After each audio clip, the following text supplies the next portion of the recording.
That night was unforgettable, etched into my mind in a way that felt almost surreal. My roommate, James, distant and unreadable as ever, walked in at the absolute worst moment, catching me completely off guard. I was nearly finished, breath unsteady, lost in the rhythm of it. But when our eyes met, he didn't flinch or turn away. He lingered there, gazing at me like he had every right to stay. When he stepped closer and his hand moved, it hit me. This wasn't just a random accident. It was intentional, a choice that marked a boundary neither of us were supposed to cross. Yet one we wouldn't be able to resist once we did. I hadn't been expecting anyone then. Well past midnight, the hallway outside was silent except for the faint buzz of a flickering light. James typically spent these late hours elsewhere, out partying or with another girl whose laughter followed him like an echo wherever he went. He never shared where his nights disappeared to, and I never asked. I liked the quiet when he was gone. It was the rare time I felt I could occupy the room fully without shrinking in his shadow. Not that he was cruel or overbearing. No, James was the kind of effortlessly magnetic person who didn't need to try for anything. His laugh drew people in from across any space, and his confidence seemed rooted deeper than just surface charm. Me. I was simply the quiet one, stuck sharing a cramped room with him, an arrangement born from the randomness of dorm assignments. The tight quarters forced us close enough to brush past each other, but we managed to tread carefully within its limits. It was after a late shower that everything shifted. Steam still clung to me, droplets from my damp skin trailing cold paths across my back. A towel hung loose on my hips as I stood by the wardrobe, absently flipping through clothing under the warm glow of the desk lamp. The silence outside pressed against the room like it had weight, and I lingered in my own world, unhurried, believing no one would interrupt. And then the door slammed open. His voice cut sharply through whatever calm had existed moments before, snapping it cleanly in two. The air thickened instantly as my hand froze mid-motion on a t-shirt. Turning slightly, not enough to cover up, I caught sight of him standing in the doorway. His frame blocked out the hall's light behind him, his expression teetering between surprise and something far heavier. Frozen for a moment, as if realizing exactly what he'd stumbled upon, James remained there while the atmosphere around us shifted. Taut with unspoken tension, his gaze flicked downward briefly before settling back on me. Though quick, the weight of it lingered and added to the electric pull between us that wasn't stemming purely from embarrassment. Neither of us moved as droplets fell from my damp hair onto the floor with sharp precision in the silence. James blinked suddenly and jerked backward. "My bad," he muttered, his tone uneven. "Should have knocked," ruffled his hair like he couldn't quite meet my eyes before turning swiftly to escape. What now felt too small to hold us both. But for that brief instant, it had been there, the hesitation in his posture and expression. His eyes betraying places on me where his focus momentarily drifted before tightening his jaw, like he might say something but chose not to. "It's fine," I offered tightly, pulling the shirt over my head while trying to ignore the lingering charge between us. "Maybe next time," he murmured softly in response. "Yeah, maybe next time," instead of leaving completely. James stepped inside with careful movements that dragged time itself between us into slow motion. His hand hovered briefly, tentative as though reaching for something, a shoulder, a towel, or perhaps nothing at all. Then he stopped, mid-motion, fingers trembling just slightly as his expression shifted under a quiet battle between wanting and holding back.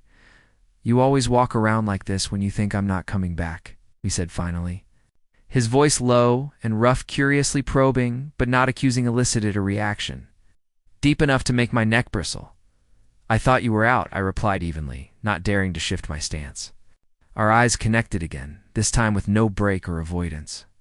The stillness now hummed with tension, so charged it felt alive, a dense energy shared in silence instead of awkwardness. James took another step closer, bringing with him a faint warmth that brushed against my skin like an unspoken challenge. His gaze dropped purposefully this time before sliding back upward to land on my mouth, his lips parting slightly before snapping himself back. Something in him cracked then. Whatever moment had passed between us evaporated as quickly as it had come alive. "Yeah," James muttered quietly, with a tone that hinted at regret Or maybe apology. Maybe next time. And with Jose, with the deadline looming uncomfortably close, the stress gnawed at me, making every word feel like a battle. James was sitting on his bed, headphones on, idly scrolling his usual late-night routine. But instead of ignoring me like he often did, he glanced my way. "You look like you're about to pass out," he said, pulling off his headphones. His voice startled me, cutting through the quiet hum of my thoughts. "I'm fine," I muttered, barely lifting my head from the bright glare of the screen. James didn't reply immediately. Instead, he stood and moved closer, the sound of his steps soft but deliberate in the silence. Before I could ask what he was doing, his hands landed gently on my shoulders. "You're so tense," he murmured, his thumbs pressing into knots I hadn't even realized were there. I froze, unsure if this was normal, if this crossed some invisible boundary. "It's just school stuff," I managed, but he didn't let go. His grip was firm yet oddly comforting, and I could feel his warmth through the fabric of my hoodie. "Relax for a second," he said, his voice lower now, quieter but persistent. And maybe it was the exhaustion or the weight of everything pressing down. But I let him do it. I'd let him knead the tight muscles in my shoulders, as if it were the most natural thing in the world. After a while, his hands slowed, then stopped completely, lingering just for a moment before he pulled away. "Better?" he asked, moving back to sit on the edge of his bed like nothing had happened. I blinked a few times, swallowing hard, before muttering a soft yeah, even as my mind raced to make sense of it all.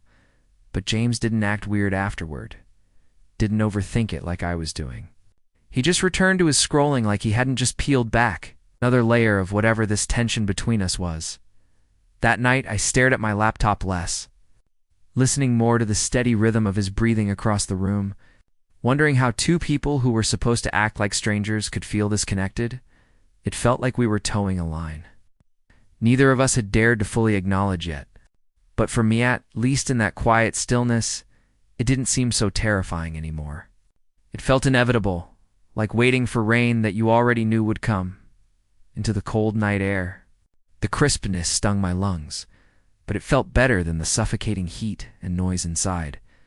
I jammed my hands into my pockets, heart racing in a way that didn't make sense. Or maybe it did too much. My mind was a mess of contradictions, brimming with things I couldn't let myself think about. The sound of the party faded as I kept walking, no destination in mind. The campus was quiet, the kind of stillness that felt heavy on your chest. Some part of me hoped he wouldn't notice I'd left, that I could slip away without this awkward knot in my stomach unraveling in front of him. But another part, deep and stupid and reckless, hoped he'd follow me. "Hey." I froze mid-step, sighing into the night before turning around. There he was, jogging up to me with a confused look on his face. His hair was slightly messy, shining under the dim light of a nearby street lamp. He was still James, the same James I'd seen every day for months, but something about seeing him outside the crowded party made him feel sharper, more real. "You just left," he called out, his breath visible in the chill air. "What the hell?" "Didn't feel like staying," I muttered, shifting from foot to foot. "Told you parties aren't my thing?" "Yeah, okay," he replied, catching his breath.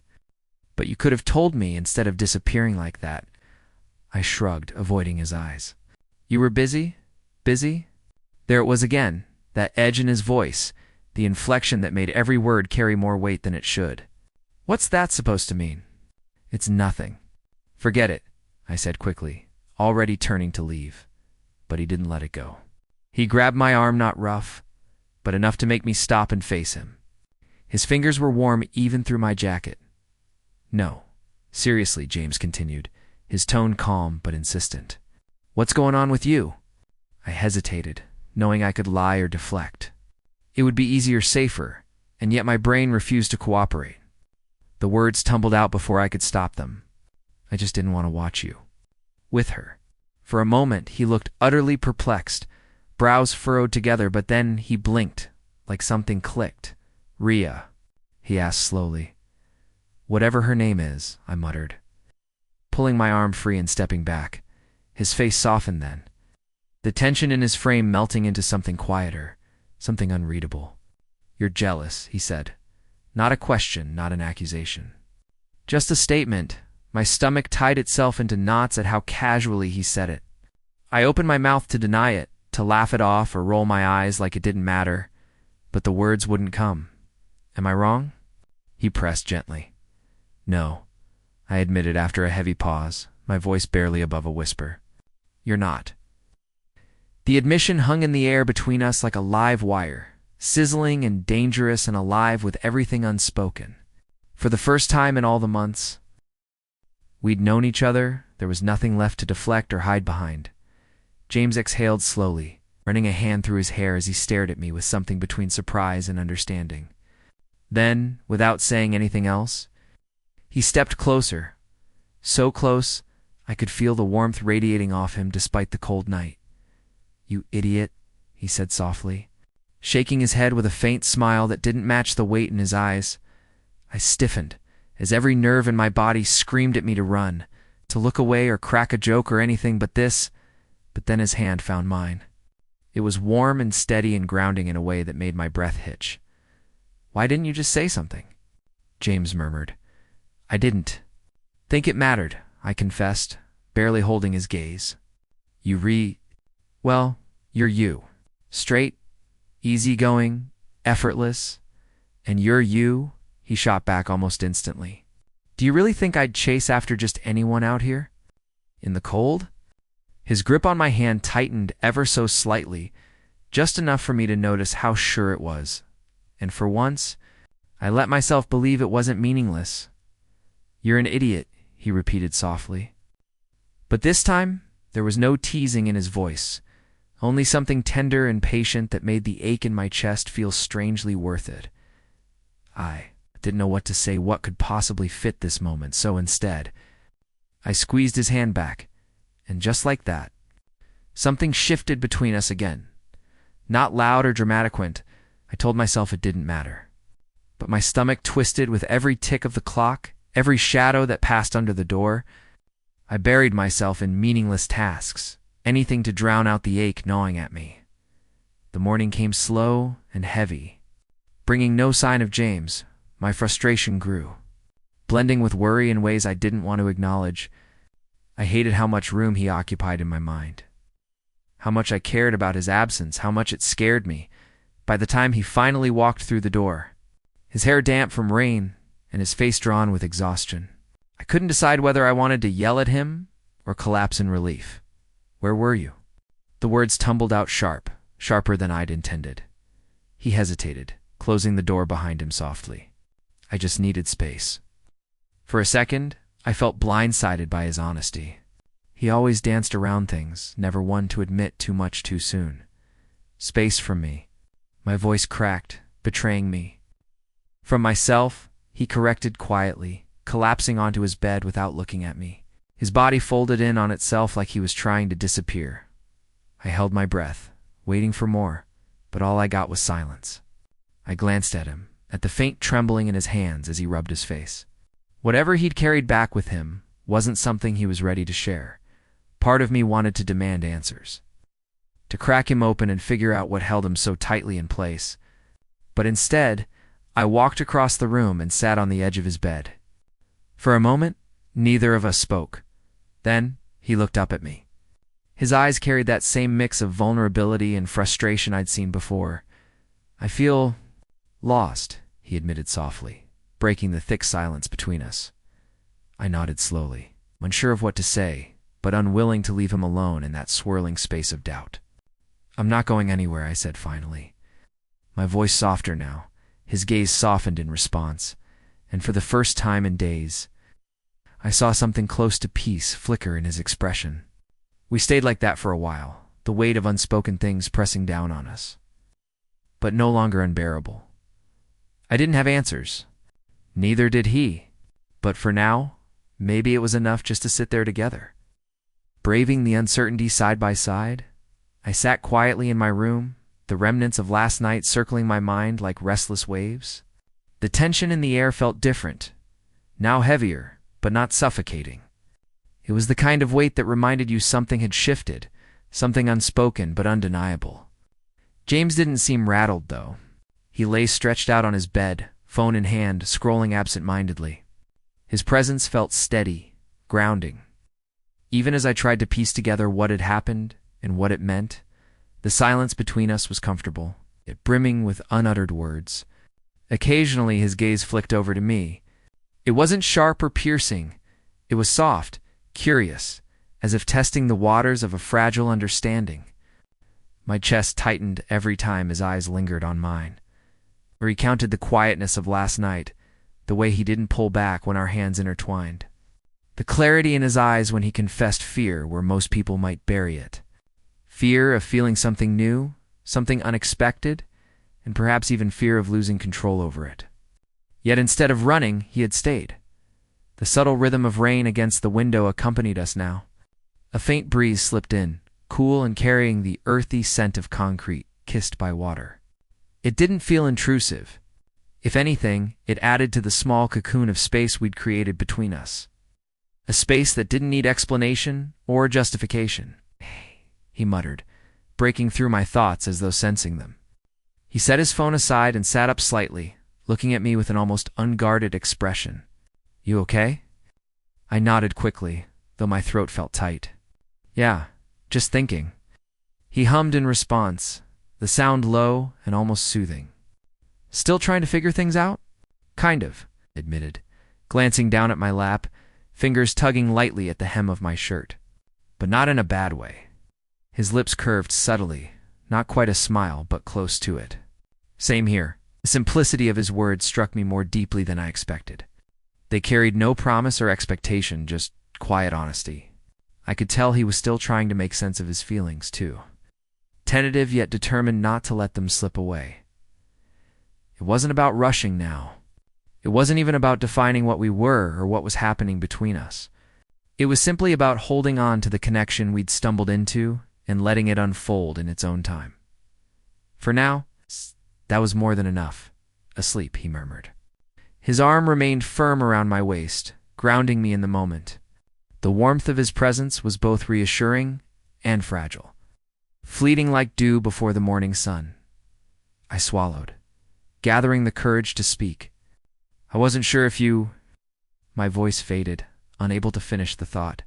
He shifted slightly, his thumb brushing my knuckles in a quiet gesture of calm. "I know what you're thinking," he whispered. The sound was soft, intimate, as though sharing a secret between just us. He paused, and the quiet enveloped us again. His breath settled, his tone deliberate but gentle when he added, "I don't regret it." The knot in my chest loosened unexpectedly, relief washing over me like a tide. I turned my head slightly to catch a glimpse of him, his face open and unguarded, even in the muted morning light. For once, I could see it all. The vulnerability behind his words. The gravity in his gaze that spoke louder than anything he'd said. "We don't have to figure this out now," he said, breaking the silence but not the sanctuary of our connection. "Whatever it is, whatever it means, we'll handle it." His lips curved into a faint smile. That brief flicker of hope pulling me from thoughts too heavy to confront fully. The world outside still slept. But here in this fragile, unspoken understanding between us, time felt suspended. I nodded slowly. Words felt unnecessary when his actions, the firm hold of his hand on mine. The warmth of his body against me said enough. For now this moment was ours, undefined, yet complete in its simplicity. Whatever lay ahead, we'd face it as long as we held on to this quiet truth inching between us. And as the first rays of dawn began to illuminate the room, the uncertainty didn't feel so daunting anymore, curled against me. His forehead rested lightly between my shoulder blades as he murmured, half asleep. "It's okay," I reassured him softly. I didn't either. Silence stretched between us, not tense, just unspoken uncertainty hanging in the air. Then he said something unexpected that took me by surprise. I liked that, the weight of his honesty. Turning slightly, I caught his gaze. James nodded, his eyes still heavy with sleep. "I like all of it," he admitted, voice quieter now. "But it terrifies me." "Me too," I replied, my voice carrying the same vulnerability. He looked at me, his eyes softer than I'd ever seen before. "I've never done anything like this," he confessed after a pause, his words tentative, as if unsure of how they'd land. "I know," I whispered in return. The air grew heavier between us, not oppressive, but enough for the realization to settle in. He hesitated, and in that moment, all I knew was that I was done pretending. "You don't have to define it," I said gently, heartbeat quick but words steady. "We don't need labels. Let's just be." His expression shifted then, the vulnerability mirrored in mine reflected back at me. Reaching up, he brushed a stray strand of hair behind my ear, fingers lingering against my cheek before dropping away. "You're too good at this," he breathed softly. "Too good at what?" I asked, almost afraid of the answer. "This," he replied, being calm, "making me believe it's okay." A small, quiet smile tugged at my lips. Maybe it was okay. He studied me with an intensity that made time still, until finally he leaned forward. The kiss that followed wasn't rushed or filled with urgency like before. It was unhurried and tender grounding in a way I hadn't known I needed. When we broke apart, he lingered close, a silent reassurance in proximity. "Thank you," he murmured after a while, his fingers tracing slow circles on my wrist as if to soothe away doubt. "And I'm still here."